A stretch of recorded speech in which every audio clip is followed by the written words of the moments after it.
Your tiny yard keeps getting smaller. Those bushes you bought 3 years back now block the walkway, cover the windows, and make your outdoor space feel cramped and dark. Sound about right?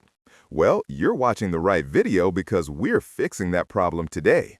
I'm Sam, and here on Seniors Gardening Advice, we help you create gardens that work with your space, not against it.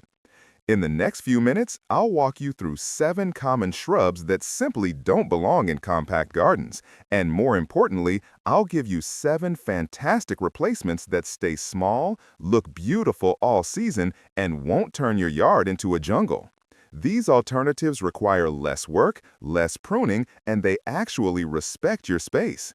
Before we jump in, do me a quick favor. Hit that subscribe button and tap the bell icon. Trust me, you'll want these garden-saving tips coming straight to you. And if this video helps you out, leave a comment telling me which shrub has been your biggest headache. Let's get started.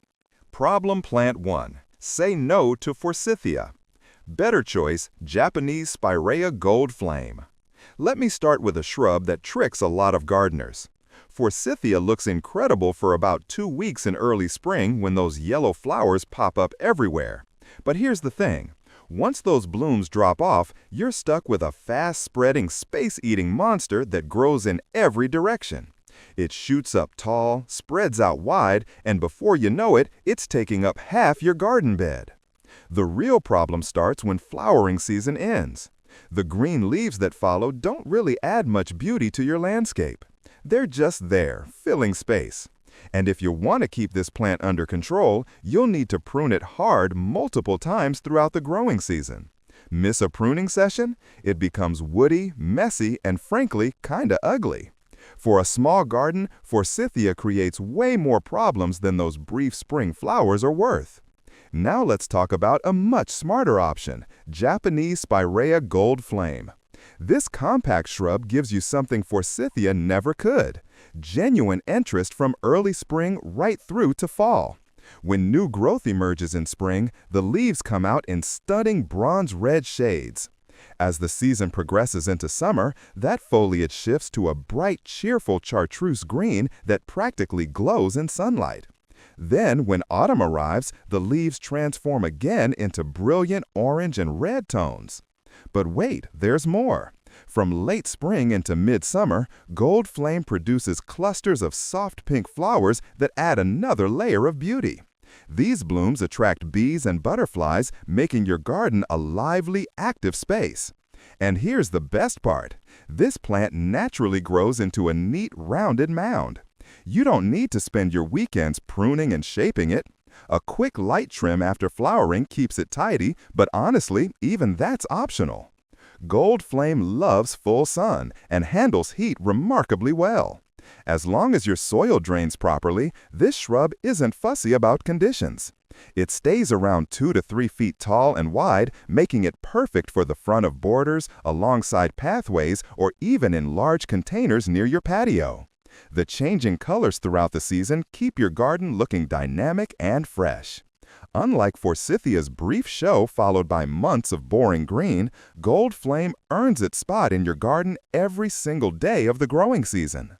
Problem Plant 2. Drop the burning bush. Better choice, Crimson Pygmy Barberry. Burning bush has quite a reputation. People see those pictures of brilliant red fall foliage and immediately want one in their yard. I get it. The autumn color really is spectacular. But let me tell you what those pictures don't show. This shrub grows massive, often reaching 10 feet in height and just as wide. Even if you prune it regularly, it tends to outgrow whatever space you've given it. There's another serious issue with burning bush that goes beyond size. In many areas, this plant has become invasive. Birds eat the seeds and spread them far and wide, and before long, burning bush seedlings pop up in natural areas where they don't belong. They crowd out native plants and disrupt local ecosystems. So you're not just dealing with an oversized shrub in your own yard, you might be contributing to environmental problems in your region. Let me introduce you to a better option that gives you that gorgeous red color without the headaches. Crimson Pygmy Barberry. This dwarf variety stays beautifully compact, growing only 2 to 3 feet tall and wide. The deep burgundy foliage provides rich color from spring through fall, creating that bold visual impact you're looking for. The leaves are small and dense, giving the plant a full, rounded shape that looks intentional and well-maintained, without any effort on your part. This barberry thrives in full sun and isn't picky about soil types as long as water drains away properly. Once the roots get established, it handles drought like a champion. You won't find yourself dragging hoses around to keep this plant happy. It resists pests and diseases naturally, so you're not dealing with constant problems or reaching for chemical treatments. The structure this plant provides works beautifully in small gardens. Use it to anchor a corner of your bed, line a walkway with consistent color, or plant it among ornamental grasses for a modern, textured look. Even in winter after the leaves drop, the stems add interesting structure to your landscape. Crimson Pygmy Barberry gives you everything you wanted from burning bush: striking color, seasonal interest, and strong structure, but in a package that actually fits in a small space and behaves itself. Problem plant number 3. Forget standard lilacs. Better choice, dwarf Korean lilac polyben. The smell of lilacs brings back memories for so many gardeners. That sweet, powerful fragrance in late spring is absolutely wonderful. And those big clusters of purple flowers? Stunning. But traditional lilac shrubs come with some real challenges, especially if you're working with limited space. These plants get huge. We're talking 12 feet tall and equally wide. They need room to spread out, and they don't play nicely with other plants. The root systems are aggressive and compete with everything nearby for water and nutrients. Standard lilacs also suffer from powdery mildew quite often, especially if air circulation isn't perfect. And in a small garden where plants grow close together, getting that good airflow can be impossible. So you end up with a massive shrub that takes up tons of space, bullies its neighbors, and develops unsightly white powder on its leaves every summer.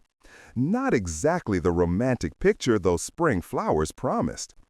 Here's the solution: dwarf Korean lilac polyben. This compact beauty grows to just 4 to 5 feet tall with a naturally rounded, dense shape.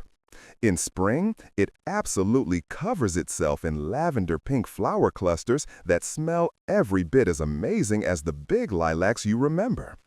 The fragrance is rich and sweet, carrying across your garden and drifting through open windows. But here's something even better. Polyben often produces a second, lighter flush of blooms in summer, giving you another chance to enjoy that incredible scent. This dwarf variety resists the diseases that plague standard lilacs. It handles urban conditions well, including some pollution and compacted soil.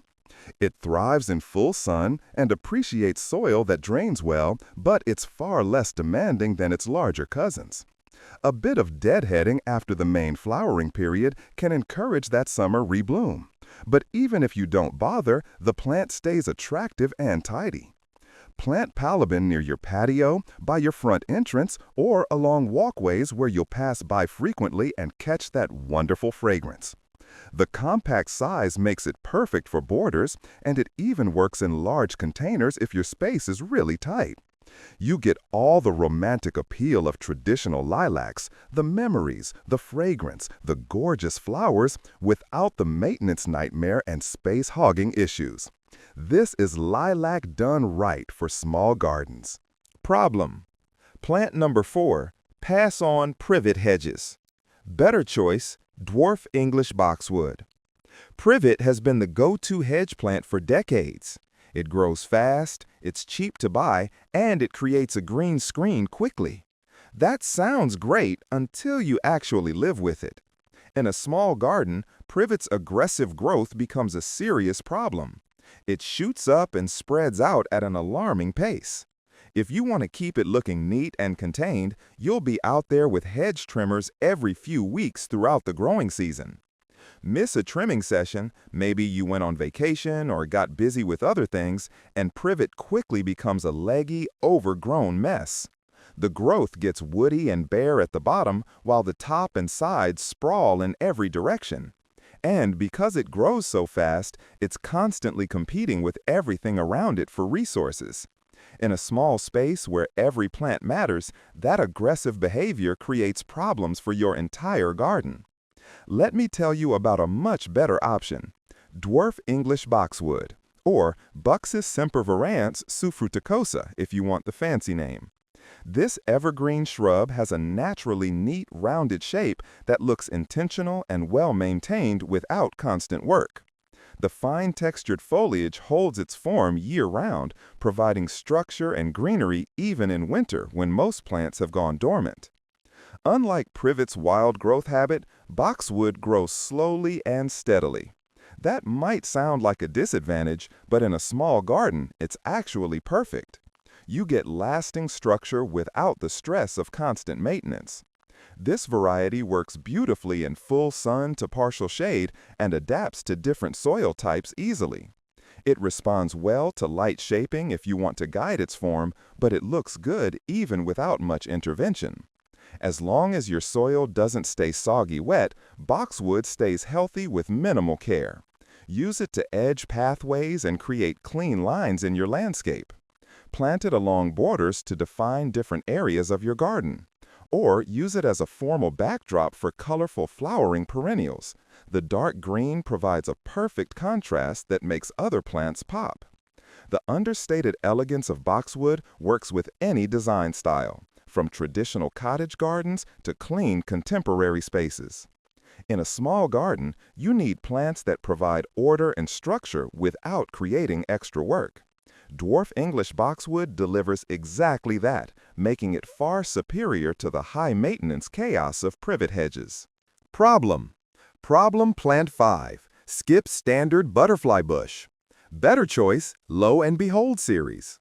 Butterfly bush gets recommended constantly for pollinator gardens, and with good reason. Butterflies, bees, and hummingbirds absolutely love it. But standard Buddleia davidi varieties create a big problem in small spaces. These plants grow enormous, often reaching 6 to 10 feet in every direction. The growth habit is wild and sprawling, and the stems get woody and leggy quickly. What starts as a nice flowering shrub soon becomes an overwhelming mass that dominates your entire garden. In a compact yard, this rapid growth means you're constantly cutting it back just to keep pathways clear and prevent it from smothering everything nearby. And if you don't prune hard every year, the plant becomes an unruly tangle that's more jungle than garden. So yes, you get pollinator activity, but you also get a maintenance headache and a plant that simply takes up too much precious space. The Lo and Behold series changes everything. These butterfly bush cultivars were specifically bred for small gardens. They stay around 2 to 3 feet tall with a tidy, mounded shape that fits perfectly in limited spaces. You still get those long spiked flower clusters that pollinators adore, and the blooms keep coming from early summer right through to frost. Varieties like Blue Chip and Purple Haze offer different color options, all with the same compact growth habit. These dwarf butterfly bushes love full sun and need well-drained soil, but once established, they handle drought remarkably well. Here's something really convenient. They don't require deadheading to keep blooming. The flowers just keep coming without any extra work from you. Less maintenance, continuous color, and constant pollinator traffic. That's a winning combination. Add Lo and Behold varieties to your borders, tuck them into containers for patio color, or plant them in beds where space is tight but you still want impact. You'll enjoy watching butterflies and hummingbirds visit throughout summer and fall, but you won't be wrestling with an oversized plant or spending your weekends with pruning shears. It's a thoroughly modern solution that respects your space while still supporting wildlife. This is how butterfly bush should work in small gardens. As long as your soil doesn't stay soggy wet, boxwood stays healthy with minimal care. Use it to edge pathways and create clean lines in your landscape. Plant it along borders to define different areas of your garden. Or use it as a formal backdrop for colorful flowering perennials. The dark green provides a perfect contrast that makes other plants pop. The understated elegance of boxwood works with any design style, from traditional cottage gardens to clean contemporary spaces. In a small garden, you need plants that provide order and structure without creating extra work. Dwarf English boxwood delivers exactly that, making it far superior to the high-maintenance chaos of privet hedges. Problem plant 6, avoid mock orange. Better choice, Little Henry Sweetspire. Mock orange shrubs produce incredibly fragrant white flowers in late spring that smell absolutely wonderful. The scent is sweet and powerful, reminiscent of orange blossoms, which is how the plant got its name. Many gardeners plant mock orange specifically for that amazing fragrance. But here's what often gets overlooked. These shrubs grow quite large, typically reaching 8 to 10 feet tall and wide. That's simply too much plant for a small garden. After the brief flowering period ends, mock orange doesn't offer much visual interest. The foliage is fairly plain green, and the overall shape tends to become irregular and rangy.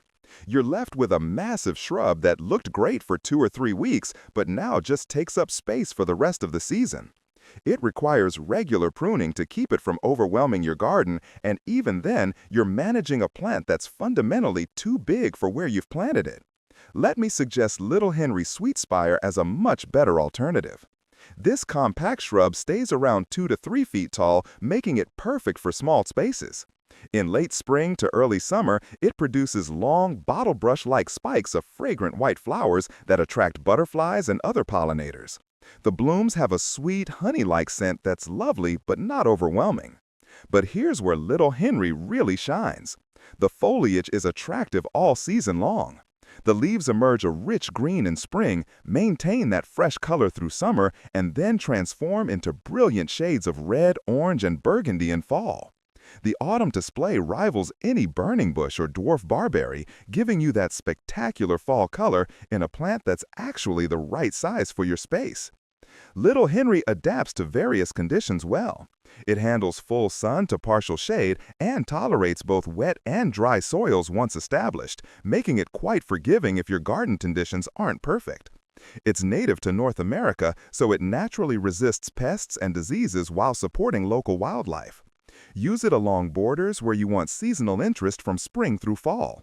Plant it in groups for bigger impact, or use it as a foundation plant near your home where you can enjoy the fragrant flowers up close. The compact size and multi-season beauty make it a far superior choice compared to oversized mock orange shrubs. Problem plant 7. Rethink flowering quince. Better choice, Double Take Series quince. Traditional flowering quince produces stunning flowers in early spring, bright oranges, reds, and pinks that really wake up the garden after winter. But these shrubs come with some significant drawbacks. They're covered in sharp, nasty thorns that make pruning and maintenance painful. They also tend to grow in an irregular, sprawling shape that looks messy unless you're constantly pruning and training them. And after those beautiful early flowers fade, the plant doesn't contribute much for the rest of the season. In a small garden where you're walking close to plants regularly, those thorns become a real safety concern.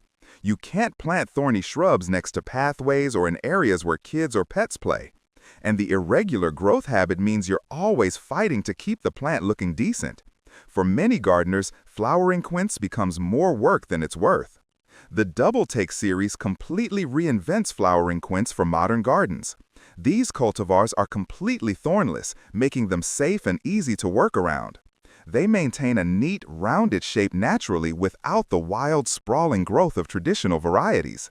And best of all, they produce abundant double flowers that look fuller and showier than the single flowers on standard quince. Double Take quince blooms heavily in early spring, bringing that bright, cheerful color when your garden needs it most. But unlike traditional varieties, these often produce sporadic blooms throughout summer and even into fall, extending the flowering season significantly. You're not stuck with just a 2-week show in spring, you get color for months. These shrubs grow to about 3 to 4 feet tall and wide, staying compact and manageable.